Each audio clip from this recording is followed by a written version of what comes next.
Olá, nós vamos estudar o poder sancionatório do regulador. Eu sou José Carlos de Oliveira, professor de Direito Administrativo da Unesp e pesquisador do Centro de Estudos de Regulação e Governança dos Serviços Públicos. Antes de falarmos da estrutura normativa do procedimento sancionatório, eu quero fazer um parênteses para dizer que a aula estruturada para esse tema, ela procura trazer de uma forma bastante clara, sem controvérsias, a estrutura do procedimento sancionatório em decorrente das próprias leis que regulam esse procedimento.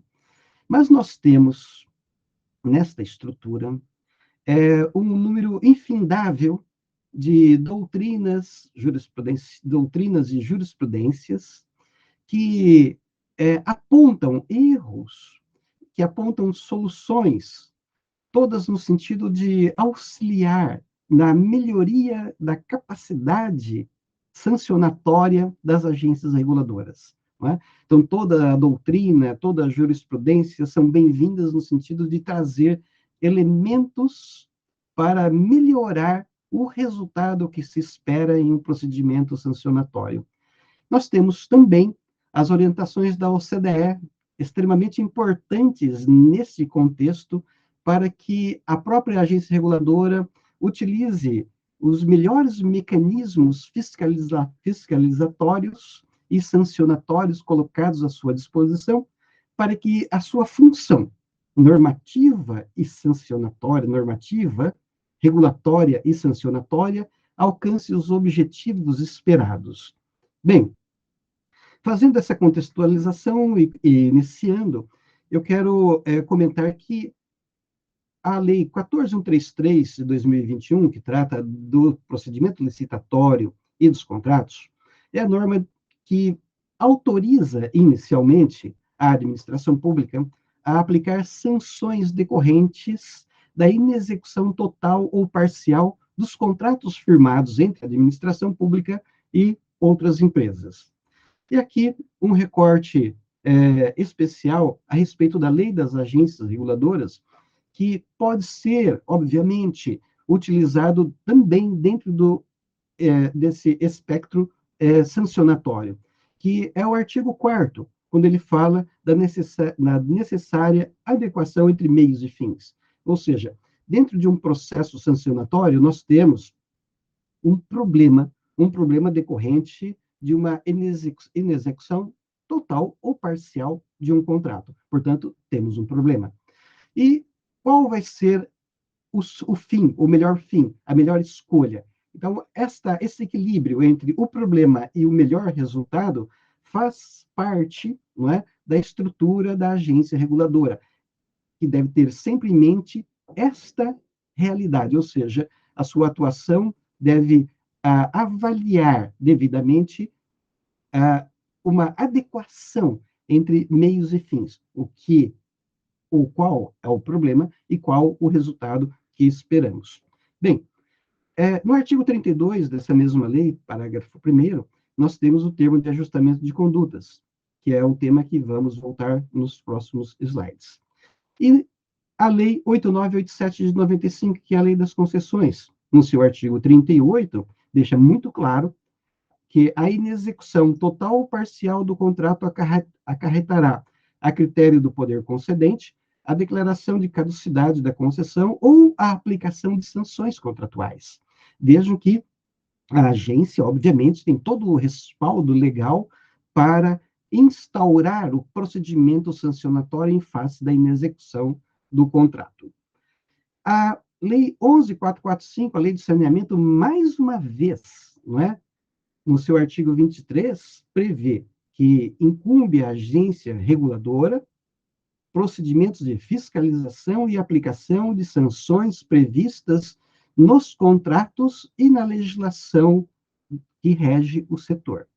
Bem, claro que quando nós falamos nesta estrutura sancionatória, não é, ou seja, descumprimento total ou parcial do contrato, seja em razão de obrigações contratuais, seja em razão do descumprimento de normas reguladoras que estabelecem metas, objetivos, qualidade, esperam resultados, enfim, tanto faz, né, a inexecução total ou parcial dessas obrigações contraídas pela empresa, né, a, o processo sancionatório é de responsabilidade da agência reguladora.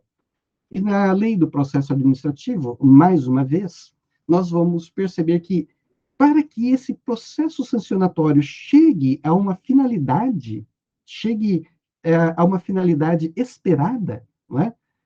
Ela precisa, o procedimento precisa cuidar da sua estrutura, ou seja, primeiro, a agência reguladora, no momento em que identifica uma falha na prestação do serviço, uma inexecução parcial, total, qualquer que seja, ela deve notificar o prestador de serviço para que ele faça a devida correção.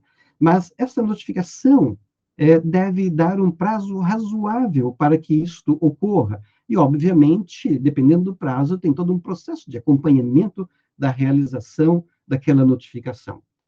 A partir do descumprimento desse prazo notificado, a agência reguladora instaura um procedimento sancionatório. E esse procedimento sancionatório, depois instaurado, deve ser de conhecimento do próprio concessionário ou do parceiro privado. E o parceiro privado tem todo o direito de ampla defesa e contraditório, obviamente. Eu estou falando aqui o óbvio, mas tem direito à ampla defesa e contraditório. Portanto, o concessionário precisa saber qual é o problema identificado pela agência reguladora e quais são as prerrogativas dela enquanto empresa contratada de se defender da identificação do descumprimento de uma obrigação contratual.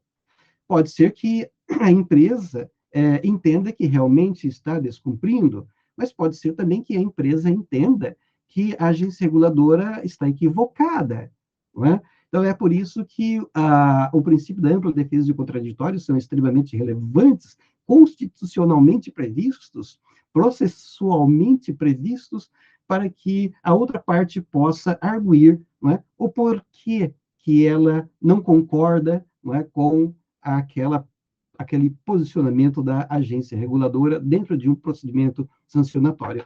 E aí nós temos a segunda parte, não é? Que é a parte de instrução do processo sancionatório. E na instrução do processo sancionatório nós temos a produção de provas.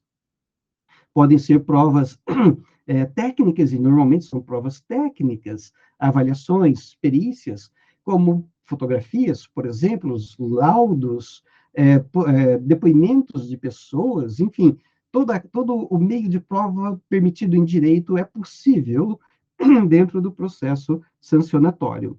E, no final, a administração pública tem a obrigação de motivar, de explicar o porquê que aquela decisão foi tomada. E, mais uma vez, aqui a própria lei exige a adequação entre meios e fins. Aquilo que nós estávamos falando, da razoabilidade e da proporcionalidade. Bem, eu volto, neste momento, aos artigos 20 e 21 da Lei de Introdução às Normas do Direito Brasileiro. Por que esses dois artigos são importantes aqui dentro da discussão do procedimento sancionatório? Porque no artigo 20 estabelece que a administração pública não decidirá sem analisar as consequências práticas da sua decisão. O que nós estamos falando aqui?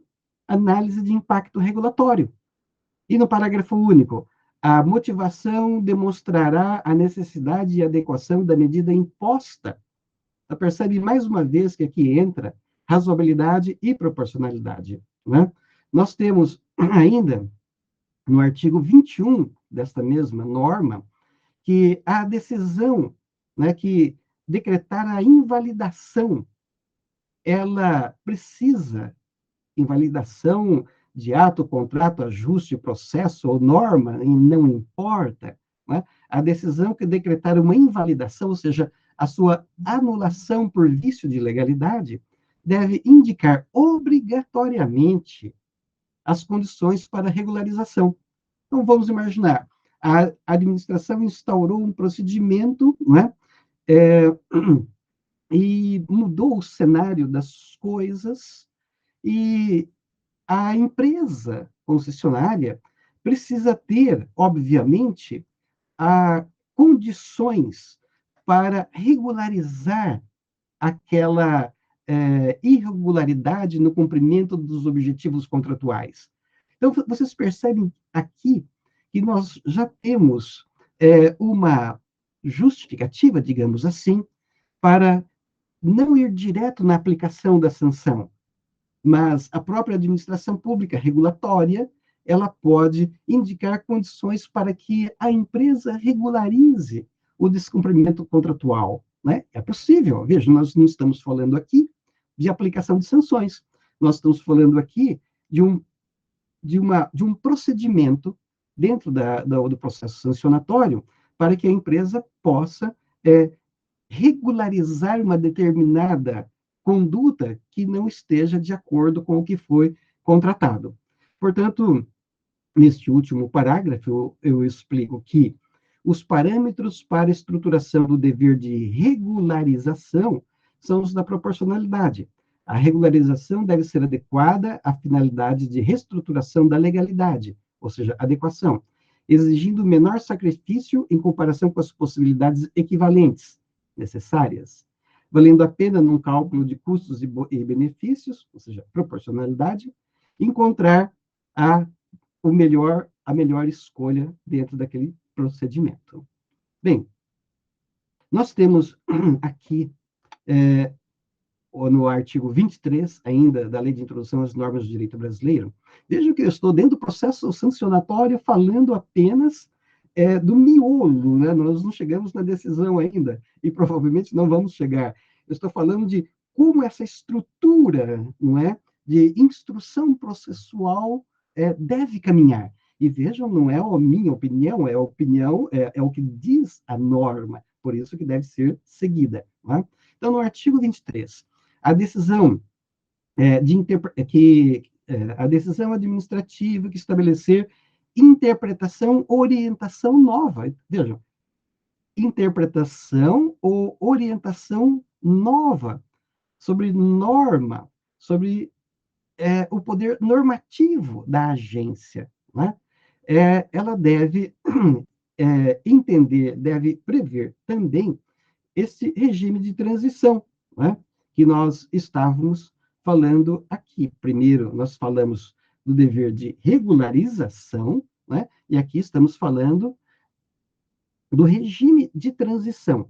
Então, vejam, o regime de transição deve assegurar o mínimo indispensável para que a interpretação nova garanta aos destinatários que os seus efeitos recaiam de modo proporcional e equânime, não comprometendo os interesses gerais.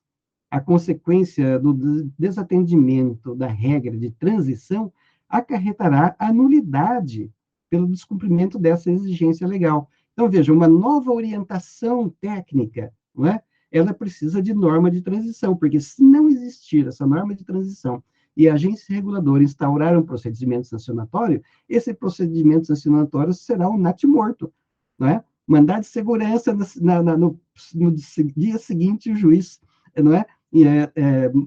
Invalida o procedimento sancionatório porque não observou a norma de transição, não é? E no artigo 26, já para finalizar, nós temos que, para eliminar irregularidade, incerteza jurídica ou situação contenciosa, a agência reguladora pode celebrar termo de compromisso. Então, percebem que nós temos, a lei traz inúmeras ferramentas para que a agência reguladora se instrumentalize de forma a alcançar a efetividade, o cumprimento das normas contratuais antes de chegar na aplicação da sanção. Veja que nós não chegamos ainda no procedimento, no final do procedimento sancionatório. Eu estou demonstrando aqui vários mecanismos necessários, vários mecanismos possíveis para que a agência reguladora alcance seu objetivo, não é? Sem falar na aplicação de uma multa contratual, por exemplo. Aqui, nesse parágrafo, nesse último parágrafo desse slide, eu anotei que qualquer órgão ou ente administrativo, desde que tenha, obviamente, competência e capacidade postulatória, competência do agente e capacidade postulatória de estar naquele momento discutindo aquela situação, encontra-se autorizado para celebrar termo de compromisso. E aí, no caso da agência reguladora que estamos comentando, não se faz necessário a edição de qualquer outra lei ou qualquer outro ato de regulamentação. Ou seja, é, este artigo 26 dá respaldo para que a agência reguladora, né, em uma situação contenciosa para resolver ou eliminar irregularidades ou incerteza jurídica, possa celebrar termo de compromisso. E aqui eu trouxe alguns exemplos, né, de resoluções da Anatel, a ANTT e a ANAC, que já aplicaram nesse período, né, 2013, 2018,